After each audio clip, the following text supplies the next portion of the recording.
Dimulai di auditorium di ibu kota bunga. Kami melihat puluhan warga duduk di depan panggung, mendengarkan cerita yang diceritakan oleh guru Wano Kuni yang baru, pria berambut hitam dan berkacamata yang kami lihat. Guru berada di sebelah seorang geisha yang berperan sebagai samisen. Guru menceritakan kisah itu sebagai puisi Jepang.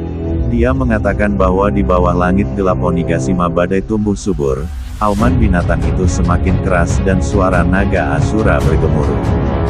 Hujan turun di pelabuhan Habu, membasahi dedaunan musim gugur. Dia mengakhiri dengan mengatakan bahwa, untuk membalas kematian Kozuki Oden, pengikut setianya naik ke panggung. Orang-orang berteriak dengan penuh semangat, sarung merah.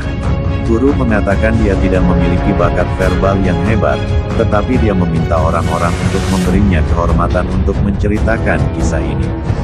Sebuah cerita yang dimulai pada malam festival api. Potong ke hutan dekat pelabuhan Tokage di Udon. Kami melihat Momonosuke berlari dalam bentuk naga, di atasnya ada Kinemon dan Yamato. Momonosuke dan Kinemon terkejut dengan kata-kata Yamato. Momonosuke, apa satu? Kamu tidak pergi ke laut. Yamato, aku tidak akan pergi. Aku sudah memberitahu Luffy dan krunya. Momonosuke terkejut dengan keputusan Yamato dan bertanya-tanya apakah Yamato takut akan sesuatu. Tapi dia dengan bodohnya mengatakan itu tidak mungkin, karena Yamato sudah mengambil keputusan. Yamato, iya, itu keputusanku. Oden memulai perjalanannya dengan berkeliling negeri ini, kan? Aku juga tidak tahu apa-apa tentang dunia luar. Jadi aku akan mengikuti jalan yang sama dengan Oden, dan suatu hari nanti aku akan pergi ke laut. Momonosuke semakin marah ketika mendengarkan Yamato, karena dia menyadari bahwa Luffy dan Yamato membicarakan semua hal ini tetapi Luffy tidak mengucapkan selamat tinggal padanya. Momonosuke merasa bahwa Luffy memperlakukannya seperti orang bodoh dan bertanya-tanya mengapa Luffy akan meninggalkan negara itu tanpa mengatakan apa-apa.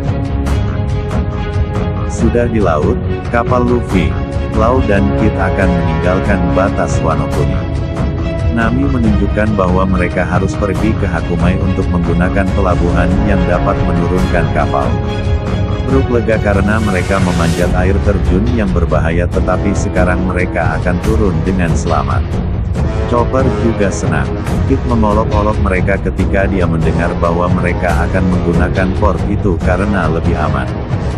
Kid bilang itu keputusan yang cocok untuk pecundang seperti mereka. Luffy dan Lau menjadi sangat marah mendengar kata-kata Kid. Kru topi jerami memberitahu Luffy agar tidak terjerumus dalam ejekan Kid karena tidak ada salahnya jika mereka menggunakan jalur yang aman. Hati bajak laut tulis hukum hal yang sama. Luffy memerintahkan Jinbe untuk membiarkan dia mengambil kapal. Kru memberitahu Luffy untuk tidak melakukan sesuatu yang gila. Kami akhirnya melihat bagaimana 3 kapal jatuh di atas air terjun Wano Kuni saat Luffy, Lau dan Kid menyadari bahwa mungkin bukan ide yang baik untuk pergi ke sana. Luffy, Lau, Kid, ini dia, Memumin, semua orang, tidak. Kita akan mati. Narator berbicara saat kita melihat wajah Luffy, Lau dan Kid. Narator mengatakan bahwa kekuatan para penjahat ini, yang dibeli oleh Lord Momonosuke dan Kinemon, tidak ada yang perlu diremehkan.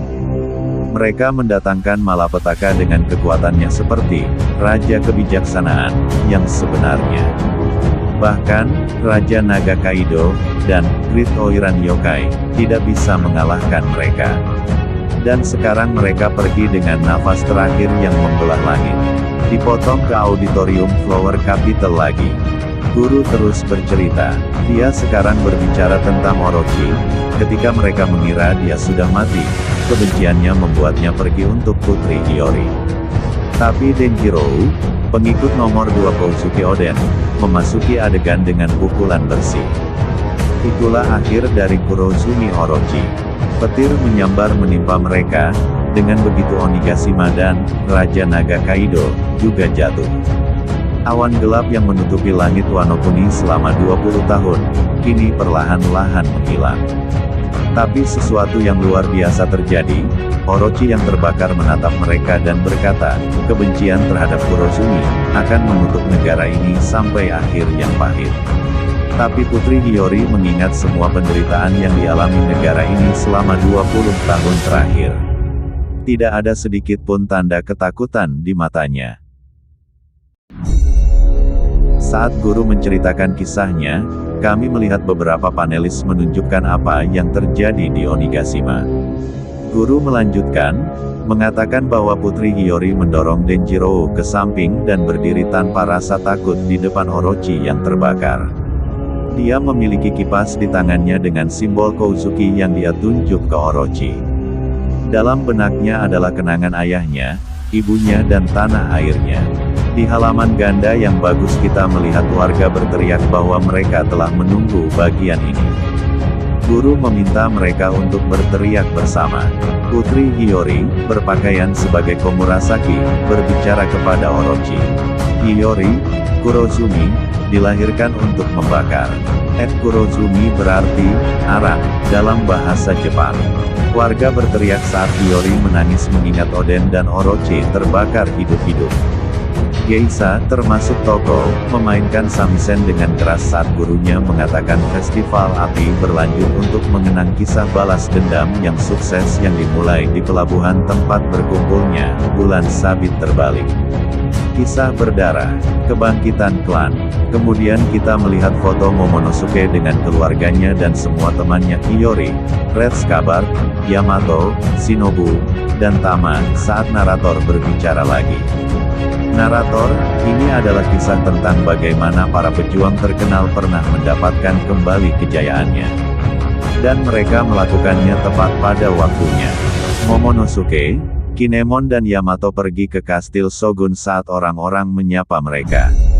Mereka memiliki misi baru untuk dipenuhi. Momonosuke, sekarang di mana saya harus meletakkan bendera ini? Tirai cerita ini ditutup dengan kata-kata terakhir narator. Narator, sekarang mari kita istirahat sebentar. CHAPTER 1057 selesai.